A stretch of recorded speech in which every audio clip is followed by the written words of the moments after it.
Welcome back, everybody, to another episode of Dive Into Diet. I'm with the star of the show, Lucas Schmidt. We're with the part two. Part two. Part two. Part two again. Part two of foods with medications. Foods with medications. Foods red that we flags. should avoid. Yes, red flags. Yeah, or things to bring up with your doctor. Tell your doctor you're eating these foods if they prescribe you medications. Yes, this is just... Two more today. Two more sort of interactions we're going to discuss. And I think we need to talk more about this, about like things you need to bring to your office visit with a doctor. Like, it's knowledge you want to have. Yeah. I think a lot of people maybe are either intimidated to say or ask questions in a doctor's appointment. Sometimes there's time constraints. A lot of practices. Performance medicine, you get a lot of time. That's right. with your provider, which is awesome. But a lot of insurance-based practices, particularly, those doctors are so crunched for time. Right. Because they have overbooking a lot of the time at their office. And so that might, but I would never apologize for asking a question of my doctor or holding them up for a minute. It's my body they're treating. Yeah. I mean, and see, at the end of the day, I have to go home with this. Yes. Whatever they tell me to do, I have to go home with it. They don't have to go home with it. They have their own body. Right. So I have every right to say, now, how's that going to affect my liver? Right. What's going to happen to my hair if I take that, etc.? What foods can I eat with this or not eat? I would imagine some doctors are pleasantly surprised by that question.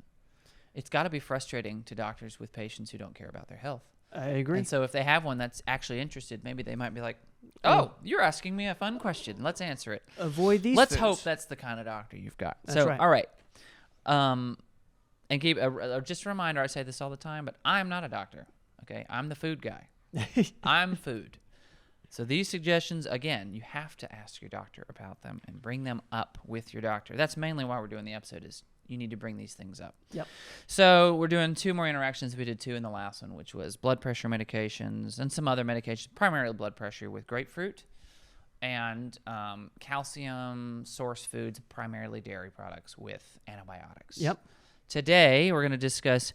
So the first one I'm going to bring up, I actually talked to Andy about it earlier today, and he said, luckily, this type of drug isn't commonly prescribed anymore. I guess it's considered antiquated. It's a little old-fashioned in the psychiatry community. It's a antidepressant. Okay. It's got an acronym. Typically, it's referred to as an MAOI, which stands for monoamine oxidase inhibitor. Okay? So monoamine oxidase is an enzyme that helps our brains move certain monoamines out. Okay, I'll give them by their more common names. Dopamine, we've heard of dopamine. Yep. Serotonin, very commonly discussed in the psychological community, and norepinephrine. Those are the most common. There's other ones, but those are the most well known. So monoamine oxidase is made by our body. It's very important. It helps keep those levels where they should be in the brain. It keeps them from getting too high. Because you might think, well, I can't have enough serotonin. That's the happy hormone. That's one of them, isn't it? Well, if you have too much of these, I actually looked up what happens to you if any of these goes too high in the brain. Norepinephrine, you can have your blood pressure go to hypertensive state if you have too much. Very dangerous. It's very dangerous if your blood pressure shoots to the roof. That can cause a stroke, so that's not good. Serotonin levels, if those are too high, you can have seizures.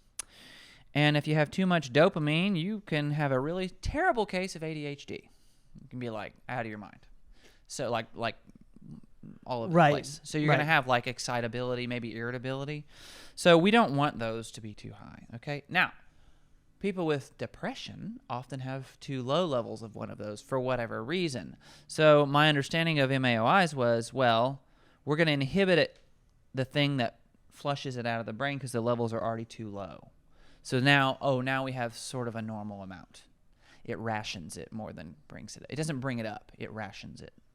Okay, these drugs keep your brain from metabolizing these too quickly. Okay, that makes sense. So I don't want to get to, I'm not a psychiatrist. A psychiatrist would give you a great and much better explanation than I can give of how those work. It's incredibly complicated, which is why they are doctors. But that's the long and the short. So if you're taking one of those medications, which they have better ones nowadays, I believe, for most cases, so that solves most of this problem. You're not taking them. Some of you might be, and if you are, tyramine-rich foods, okay? Tyramine, I believe, is a monoamine as well. So it's like an amino acid, but a single single strand or single piece, single particle.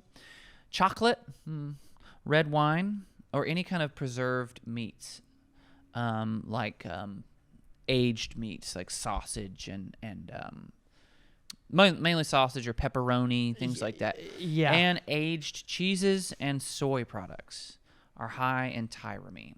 So you're going to want to ask your doctor or psychiatrist if you're being prescribed one of this type of MAOIs if you can consume these still, because they can interfere with monoamine oxidase and cause severe. Primarily, the biggest concern with eating these foods and taking one of these was a hypertensive episode. Now, is this another case where there's a time frame from when you take it, I don't or think so. just avoid it? When I saw hypertensive episode, meaning stroke, Yeah. or like severe dangerous blood pressure levels, I'm like, well, that's Just probably don't. not something I'm going to flirt with. Right. I could be wrong, and that'd be something to bring up with your doctor.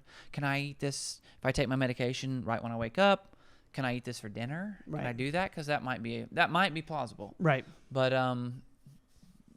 the worse the consequence, the more likely I am just to stay away from Yeah, it's it, almost the because risk is too it's- high. Yeah, luckily, like Andy informed me, this is considered sort of old school psychiatry, so maybe this isn't a prevalent drug and we don't need to worry. But I thought it was pertinent. Hypertensive episode frightened me a little bit. Yeah.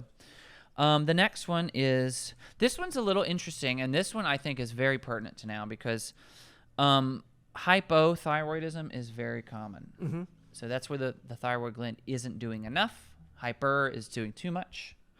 Hypothyroidism is often treated with a drug called levothyroxine. Yep. It's also used to treat an enlarged thyroid, or sometimes they give it to people with thyroid cancer. So if you're one of these people that has to take levothyroxine, high fiber foods can inhibit the absorption of that drug. They're not going to cause you to overdose on it like grapefruit would on blood pressure medication, but the fiber and lectins, probably, they nickname those anti-nutrients. It's kind of a buzzword or buzz phrase. But you just want to check on your fiber amount and see, maybe ask your doctor, is this going to inhibit my gut's ability to absorb this drug? Because sometimes the fiber is indigestible, but fiber sometimes binds, right? It can grab hold of things, and you don't want it to grab hold of your drugs. So what would be considered a high fiber food? Good question. Lots of beans, Okay. lentils, Yep. legumes, certain greens. If you're trying to eat lower fiber produce, some fruit like melons. It's hard. Blueberries aren't as high in fiber as the other berries would be. Some citrus fruits, if you juice it, or some citrus fruits are incredibly high. Check that grapefruit though. Lemons, limes, oranges, things like that. So these are things that you could maybe try, as opposed to like raspberries, which are, I think, the highest fiber fruit in existence. Really? I didn't know that. Yeah, per pound, I think, measure-wise, because of there are tiny little seeds in there. Blackberries are high in fiber. Apples, sort of, I hear both. It's like a give and take. It's a gentler fruit, but there's fiber in there. Have you ever eaten too many green apples? No. Oh, well, don't.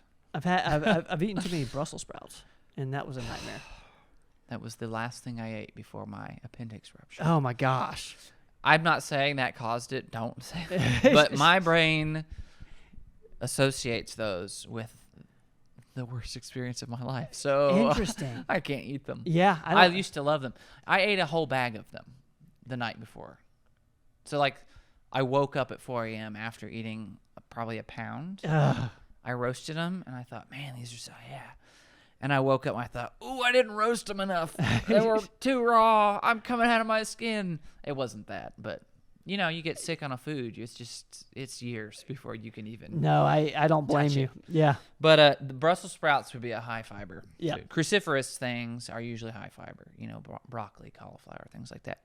And you could ask your doctor, hey, is there a list of foods that you know of and the type of fibers that I should be avoiding? For me, I just wanted to be kind of general. That way, when you go to an appointment with the doctor and they say, we need to put you on this for your thyroid, you can say, what are the foods I can be eating? Yep. Because I've read articles or I hear tell that high fiber can inhibit absorption of this drug. Is that true? And if so, what's the list? Do you know it? Can you email it to me? You can be a nag for your doctor. It's your body. These are good conversations to have with your provider. I think it's super smart. Yeah. Those are the two that I wanted to discuss today. So. That's awesome. Yeah. That's awesome. I appreciate that. What we're going to do, guys, is link the part 1 in the description below. Is that a show? That's a show. That's a series. The series is done with food and medications for now. Lucas, I appreciate you, man. Thank you. Guys, we will see y'all next time.